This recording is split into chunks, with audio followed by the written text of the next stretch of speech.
Bonjour et bienvenue sur cette toute nouvelle vidéo de la chaîne Lithologia. Voilà, comme vous l'avez vu aujourd'hui, je vais vous présenter la pierre aventurine.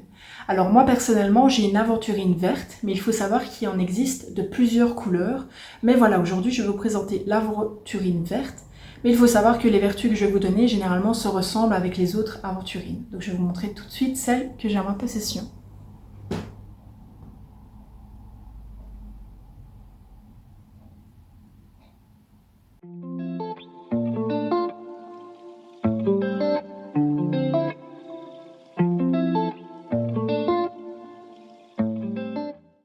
Dans un premier temps, d'où vient le mot aventurine? Alors il faut savoir que le mot aventurine vient de l'italien aventura, qui signifie aventure. Alors au niveau de sa provenance, c'est très étonnant, mais il faut savoir qu'on ne la trouve pas en Italie, on la trouve principalement au Brésil, en Inde et en Russie.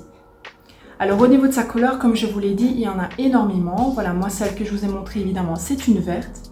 Mais il faut savoir que vous pouvez en trouver des rouges, des oranges, des brunes. Enfin voilà, il y a plusieurs couleurs du coup d'aventurine. En résumé, à quoi sert la pierre aventurine?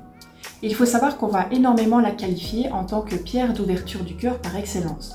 Elle vous permettrait de favoriser la tolérance. Il faut savoir qu'il y a 4000 ans, les Chinois la considéraient comme la pierre qui était associée à la déesse Guanyin Puza. Cette déesse chinoise représentait l'amour inconditionnel. Pour les Incas, elle permettait d'attirer l'abondance. Alors que pour les Tibétains, elle améliorait la vue. Quelles sont les vertus de l'aventurine verte? Alors il faut savoir que l'aventurine verte est beaucoup recommandée parce qu'elle améliore l'aspect de la peau. Donc on va la recommander pour tout ce qui est problème de peau, acné, eczéma et psoriasis. Elle accélérait la régénération cellulaire et elle favorise la cicatrisation. Elle serait également très utile pour tout ce qui est fatigue oculaire. Elle favoriserait et régulerait les émotions et serait d'ailleurs très recommandée pour les personnes nerveuses et même les enfants qui ont du mal à se canaliser.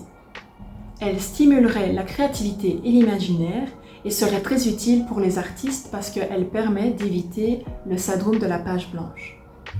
Au niveau de la purification et du rechargement de l'aventurine, il faut savoir que vous pouvez la purifier par fumigation ou trempage de l'eau. Et au niveau de son rechargement, c'est à la lumière du soleil. Au niveau du chakra qui est concerné par l'aventurine, ça dépend en fait de sa couleur, mais en tout cas pour l'aventurine verte, vous pouvez la relier au chakra du cœur. Voilà, c'est donc ainsi que je vais clôturer cette toute nouvelle vidéo de la chaîne Lithologia.